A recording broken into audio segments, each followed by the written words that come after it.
అందరికీ శుభోదయం అండి. ఇప్పుడు నేను పండుగారంతో ఉల్లిగడ్డ కారం చేస్తున్నానండి. ఇది అన్ని రకాల టిఫిన్స్లోకి, అన్నంలోకి చాలా బాగుంటుందండి.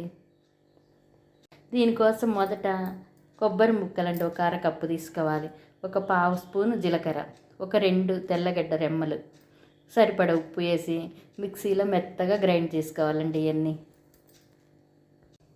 ఇలా అన్నీ మిక్సీలో వేసుకున్నానండి. ఇప్పుడు గ్రైండ్ చేసుకుంటా అండి. ఇలా గ్రైండ్ చేసుకోవాలండి. ఇప్పుడు మళ్ళీ ఓ పావు కప్పు పండుగారం తీసుకున్నానండి. బెల్లం ఒక 2 స్పూన్లండి. ఒక పెద్ద సైజు ఉల్లిపాయ సన్నగా తరుక్కున్నానండి. బెల్లము మీకు ఎక్కువ కావాలంటే ఎక్కువ వేసుకోవచ్చు, కావాలంటే కొద్దిగా వేసుకో, అది మీ ఆప్షన్ అండి. నేను మోయినంగా వేసుకుంటున్నానండి. ఇవన్నీ మళ్ళీ ఈ మిక్సీ జార్లో వేసి బాగా మెత్తగా గ్రైండ్ చేసుకోవాలండి. దాన్ని మిక్సీ జార్లో వేసుకున్నానండి.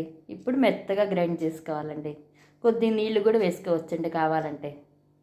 ఇదిగోండి ఇలా మెత్తగా గ్రైండ్ చేసుకుందామండి.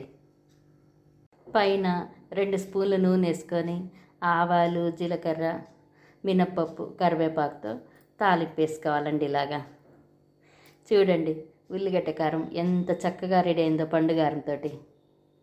ఇది వేడి వేడి అన్నంలో నెయ్యి వేసుకొని కలుపుకున్న చాలా బాగుంటుందండి. దోశలోకి బాగుంటుంది, ఇడ్లీలోకి బాగుంటుంది, అన్ని రకాల టిఫిన్స్లోకి చాలా బాగుంటుందండి తినడానికి.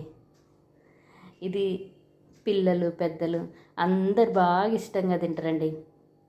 పండుగారం చేసుకొని అయిపోయినప్పుడు ఇలా కూడా దాన్ని ఉపయోగించుకోవచ్చండి. పండుగారంతో ఉల్లిగడ్డ కారం అండి. దీంట్లో పచ్చి కొబ్బరి వాడతాం కాబట్టి పచ్చి కొబ్బరి చాలా మంచిదండి మన శరీరానికి. ఉల్లిపాయ చాలా మంచిది. ఉల్లి చేసే మేలు తల్లిది కూడా చేయదంటారండి. అందుకని ఉల్లిపాయ వాడటం కూడా చాలా మంచిదండి. బెల్లం వల్ల ఐరన్ వస్తుంది. తెల్లగడ్డ కాల్షియానికి మంచిదండి. ఇంకా జీలకర్ర అరుగుదలకి, గ్యాస్ సమస్యలకు అన్నిటికీ చాలా బాగా పనిచేస్తుందండి.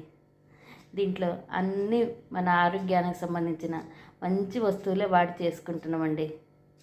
ఇది చాలా మంచిదండి మన శరీరానికి. ఎప్పుడు చేసే అల్లం పచ్చడి, టమోటా పచ్చడి అలా కాకుండా ఇట్లా వెరైటీగా చేస్తుంటే పిల్లలు కొద్దిగా ఇష్టంగా తింటుంటారండి.